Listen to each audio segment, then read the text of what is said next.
Здравейте хора, знахте ли, че както всички хора знаят, Фанг си има баща. В Brawl Stars повечето хора определят, че другите имат гаджета.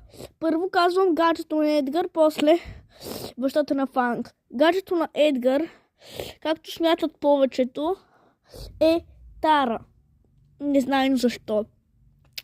Бащата на Фанг е най-новия Legendary Brawler Кенди. Много е хубаво, защото и Мортис си има гадже. Само, че и неговото гадже е Тара. Не знам как ще се разделят с Едгар и ще бъдат с Мортис. Ще ви кажа как и някой друг път.